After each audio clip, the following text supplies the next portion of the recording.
Bienvenidos. Welcome to Cultural Pathways. My name is Chuy Martinez, and I am the host for this program. And this program is going to be on the event coming up, a huge event, very important event here in town. It is the Cesar Chavez commemoration. It is the 21st anniversary of the Cesar Chavez march and tribute to this wonderful hero. As many of you know, Cesar Chavez was the leader for the United Farm Workers Union. He became an icon worldwide, following the steps of Gandhi and Dr. Martin Luther King and many other people that influenced his life. In turn, he influenced the lives of many, many people.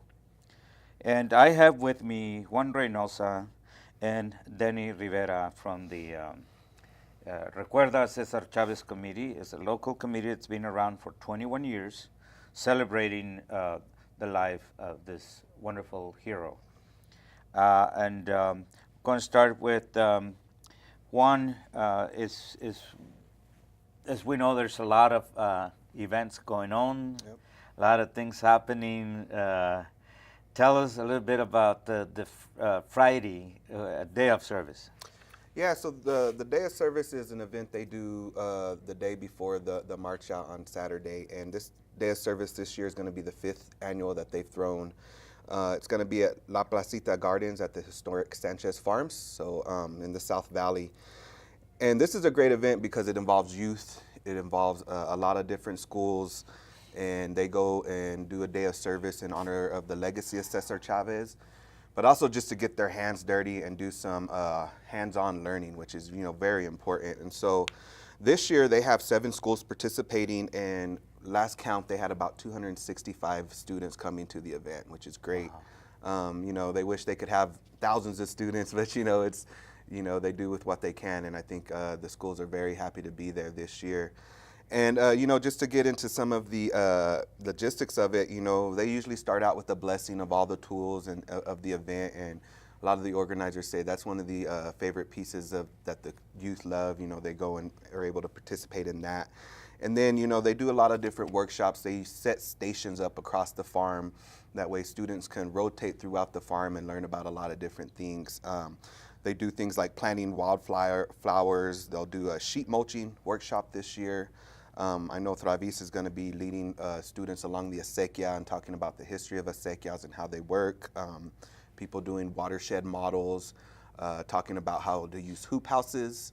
I remember I was there last year, and a young gentleman had a bike set up with a blender at the back of it, and he was showing how to use local ingredients to make salad dressing, and then he could get on the bike and blend up the salad dressing, and then students were able to use that and eat fresh salad at the event, and they really enjoyed that. So a lot of people have participated in this in the past, and they're always looking for volunteers on the day. So that is Friday the 28th, and it's going to be from 9 a.m. to 1 p.m. in the afternoon.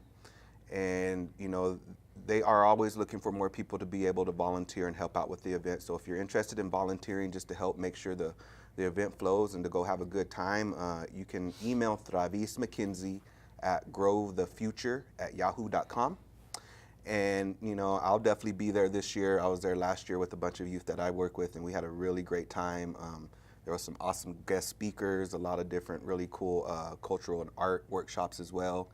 And one of the things that I thought was cool is talking with some of the organizers last year is after they do the event, they'll get the youth together and do a little mini marcha, through the farm, and, kids are chanting Si se puede, and, it's really just to get the kids, in the presence of the moment and learn about how historically these things have played out. And so I just personally think that learning hands-on in a garden is a great way of learning for the youth, and you just see the smiles on their faces as they're going throughout the farm, and it's a really great day. That's wonderful. And I attended a few of those also. It is a collaboration between the city of Albuquerque, the county, and about 40-something organizations that are part of the Cesar Chavez Committee. And talking about collaborations and how this event came about and how the committee has grown into what it is now. Danny, you've been part of this for since its beginnings, uh, uh, and uh, and you've seen it grow. It is about, as I mentioned, about 40-something organizations participating now, along with some of the foundations and I mean the county, the city involved, the city council, the county commission, the mayor. I mean, there's so much. Tell us a little bit about your experience with the committee since its Well, beginning. first of all, it's an honor to be on the committee. It's an honor to be on a committee that really works to organize community. Community organizations, it's an opportunity to organize, and when you do that, when you have a cause, when you have a just cause, it builds on a legacy, and it keeps that legacy alive. And that's probably the most important part. That's one of our missions of the committee itself. But it has grown so much from the concept of recognizing Cesar Chavez and his works and his legacy, and getting together as a small group and maybe having a small event at a local union hall, and then marching. One year we met at the Plumbers and Pipefitters Hall and marched to Cesar Chavez Community Center, where we had a little event there. And before, the marches were short, and they were, it didn't take much organization. But this has become truly a community event, a celebration, something that we can embrace, not only a legacy of a man and his struggle for human dignity and justice, but also our culture, our culture icon hero. So we truly own this holiday in a sense that it takes a lot of the community to organize, and it's grown into an event that is now held at the National Hispanic Cultural Center. Tremendous partners in this, again, in the community. Their facilities are most excellent for the type of celebration that we have. The many organizations that represent the committee itself, and the people on the committee that are new to the committee, to the people on the committee that have been with it for many, many, many years. It is a passion. It is an exchange of learning, and we truly become a stronger community just with this event alone. The intangibles of a celebration are many, many, many, many, and it's just been a wonderful honor. The city has cooperated, the county has cooperated. Everybody embraces. It's so great when you can truly have a celebration of this magnitude and of this importance, and be a success every year. And as I understand, this is like the second largest celebration in the country, according to Dolores Huerta. I guess that there's one in San Antonio that is pretty big, but ours is even bigger than the ones in California. Wow. I mean, it's incredible that this has grown so much. And talking about the celebration, there's the marcha. Of course, the marcha will start right at the National Hispanic Cultural Center, and that starts at 11. I mean, at 10:45, right? Yeah. But we're asking, or they're asking people to be there at least by 10:30 so that they can take their place on the parade, because it is like not a parade, but it's a marcha that goes from the parking lot at the National Hispanic Cultural Center and goes around. It was north on 4th Street, down on Silver, and then back on north or south on 8th Street. So it is north on 4th Street, west on 6th Street, and south, back down south on 8th Street in the Varelas area, back to the Hispanic Cultural Center. The march takes approximately 45 minutes. People can come and participate and show their support for this march. As I said, over 40, and sometimes for the march, even more organizations joined in. There's going to be a lot of entertainment. What can we see? What can we expect for that day, Juan? Oh, I mean, there's so much lined up. I mean, it's really great. People are going to have a lot of really awesome entertainment to enjoy. The main two acts are Malia and Reviva that are going to be playing there at the event after the marcha. We're also going to be having poets throughout the marcha performing, and, you know, mariachis, a lot of different dancers. And I think we're also having some bands during the march as well, right? Well, during the marcha, I think, yeah, Tamborazo Zacatecano is going to be part of it. Who else? Well, the Matachines, the Aztec dancers, we have mariachis, ballet folclóricos. I mean, there's so much entertainment, not just on the stage, but also the march. Yeah. The march is going to be just as important as the music and the celebration at the center, because you have so many people chanting and a lot of children with can make their own that make their own signs. Yeah.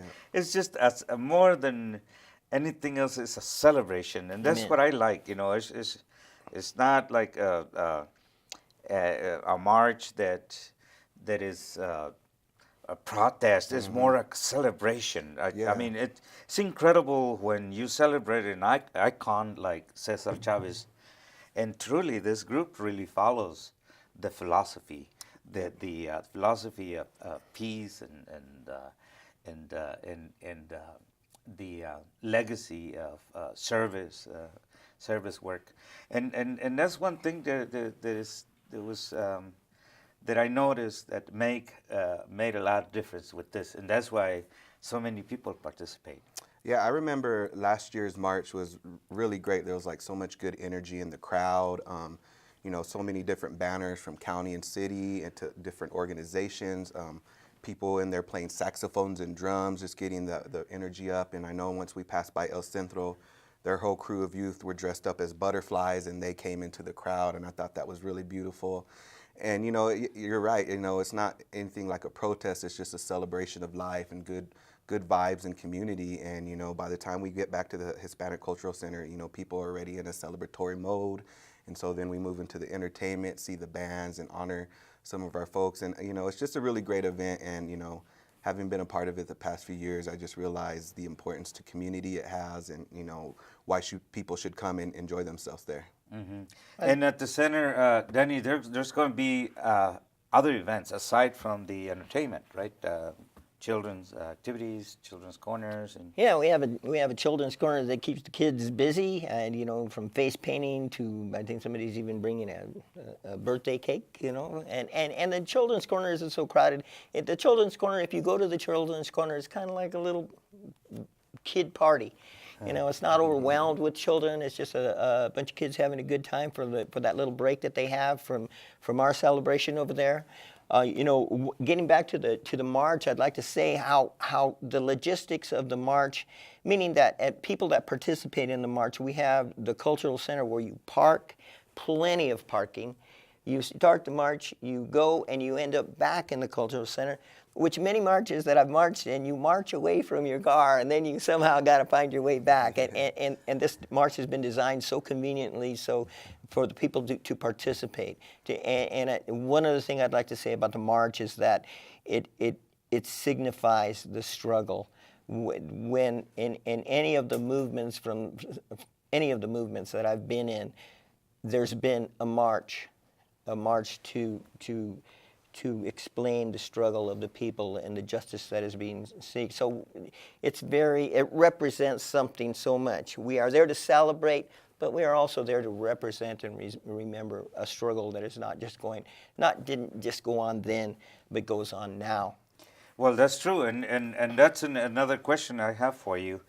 I understand this year Valdemar Velázquez is going to be the keynote speaker, as it was Dolores Huerta last year. This year, the committee has secured the visit, and we're very honored to host such an important national leader is Valdemar Velázquez. can you tell us a little bit about Valdemar? Yes, I really wasn't in tune to Valdemar, and even though I am a labor, I'm an ex-labor leader, but it shows you that labor itself even has its hierarchy, and when Valdemar leads the most exploited, least represented worker in the form of the farm worker, and so his farm workers union is at the bottom of the chain of organized labor. He works with as little as possible, and ironically gains the biggest victories. He's taken on the biggest corporations there, and he is truly today represents what Cesar Chavez is. He is 2 days Cesar Chavez. He is the man that has humility, faith, all the ingredients. He was a kid when he worked, he was a young man, just out of college when he worked with Cesar in the farm movement. He has a long history, and he's humble, spiritual, powerful, and we are honored to have him because, again, the humility of a man to give him a call and him respond to one of our committee members and say, as a personal favor to you, I will be there. This is the kind of individual that is coming, and he is to be honored and recognized as much as possible. And talking about the outreach group or the outreach branch of the committee or the subcommittee is hosting a fundraiser for Valdemar at the Peace and Justice Center, and that's going to be on Friday after the day of service at 6 p.m. Starts at 6 p.m. And this is co-sponsored by the students at UNM, which you are very familiar with. Yeah, I mean, there's been a lot of different students involved from UNM and other schools in the RCC, the Recuerda Cesar Chavez Committee, but the camp group has really been involved a lot, and these are students who are from farm worker families, who have been farm workers themselves, who are trying to get an education, but they're very aware of the struggle that's still ongoing, and for them to be engaged with this is really beautiful. So they've been doing some programming. They're going to be doing programming alongside of this at UNM while the Cesar Chavez event is going on as well, and they're also participating in the actual event. And so to me, that's very powerful.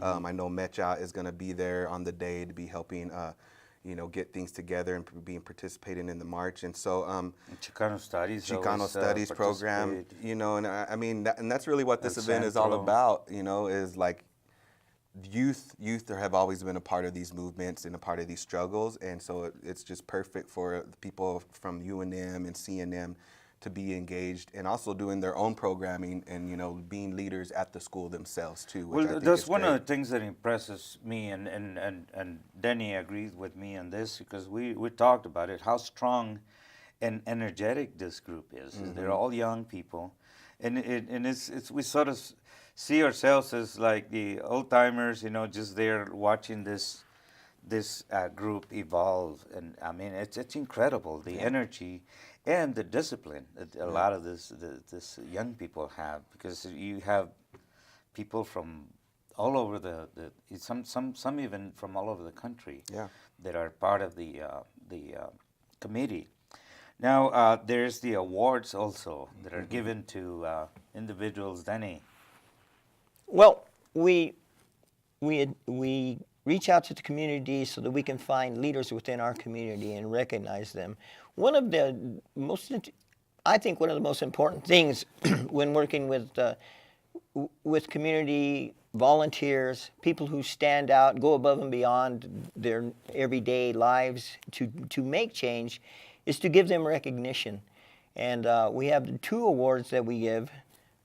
For the male, we give the Cesar Chavez award. And what's The Si Se Puede, award. It's a legacy for lifetime achievement in the Sí Se Puede, Dolores Huerta, Sí Se Puede. Yeah, so for the female, outstanding female contributor to the community, we have the Dolores Huerta Award. And so we present those every year at our celebration.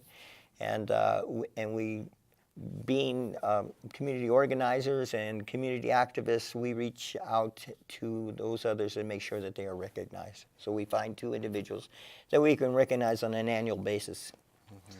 Yeah, the also Juan, we have the outreach to the schools. Yep. As well. Now, as I understand, some of the members have been going to the schools to work with teachers, and because this part of the history doesn't exist in the Exactly. I mean, education is a key piece to all of this. You know, oftentimes, you know, a lot of the history of Cesar Chavez isn't often covered, so it's incumbent upon people of the committee to just go and educate people and engage them in this process. And so, yeah, you know, many members of the committee have gone to universities and college classes just to talk about this, Chicano study classes and, you know, other history classes, which is great to hear it from people like Danny, who's been engaged for a long time, who's met a lot of these people who've been honored throughout the years, like Valdemar, and he can speak from that from a personal experience. And really, I think, you know, the storytelling piece and the sharing in that way is really important, really impactful, you know. So when you go into a classroom where there's passionate students who want to learn about this, who've been hearing about it from their teacher, and then you have people who've been engaged here in the community, who've been helping to build community around the legacy of Cesar Chavez, you know, that's a key component of this whole process, you know, and that's also why they do the day of service with elementary and, you know, junior high students, is because you have to start young too, and then you just continue the education as you move up to college. And, you know, there's always going to be something to learn. As I've participated on this committee this year, I've learned so much about history, about people who've been involved in the movement, and, you know, it's very enlightening, and I appreciate being able to have that perspective added to my historical sense of like what Cesar Chavez and the farm workers movement has been.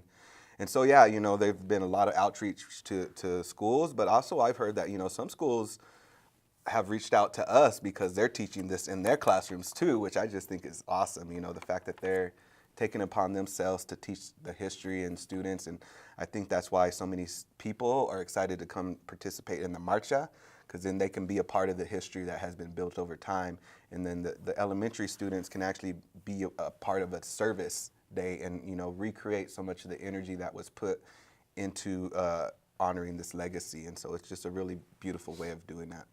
So just to recap, on Friday,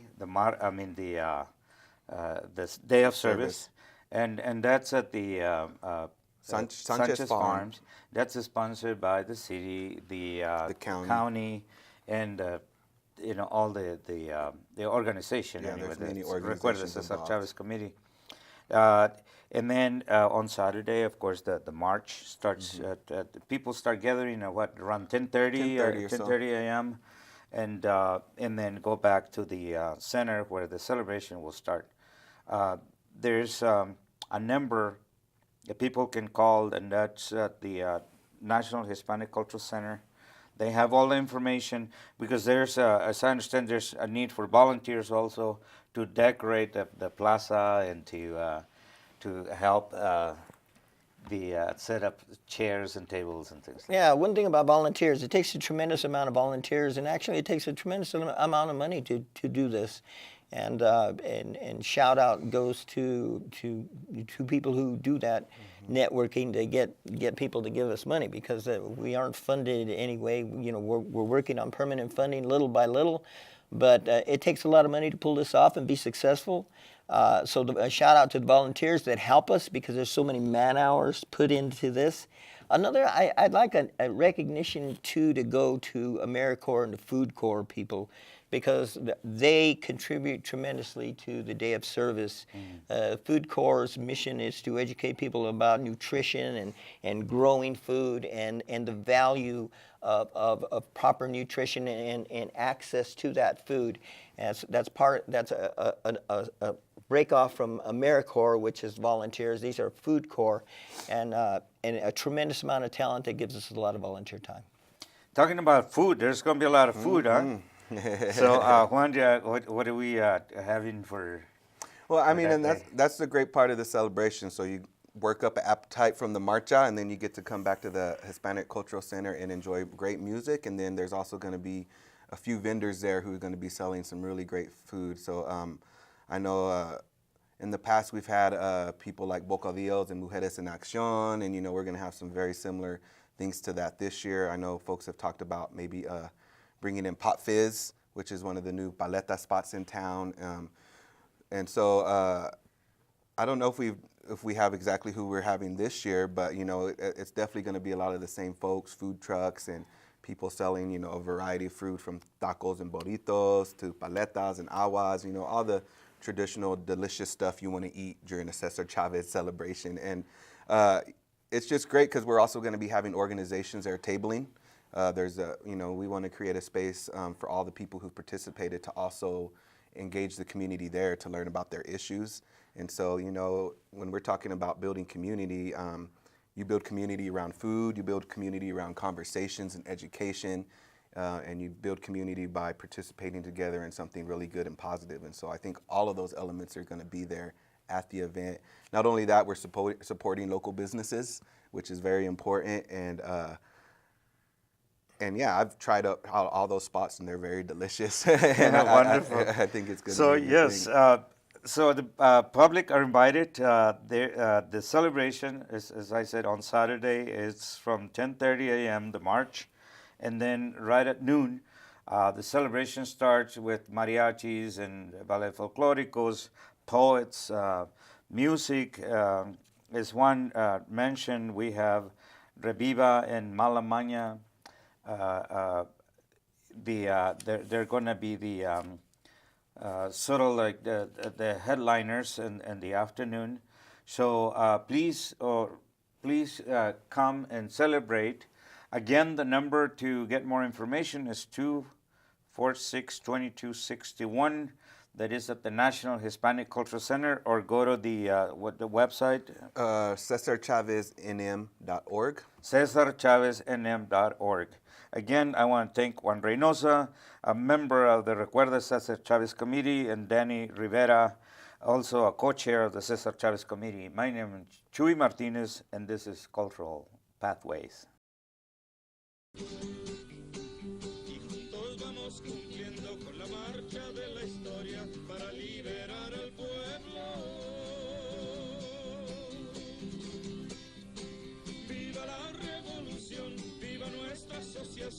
Viva huelga en general.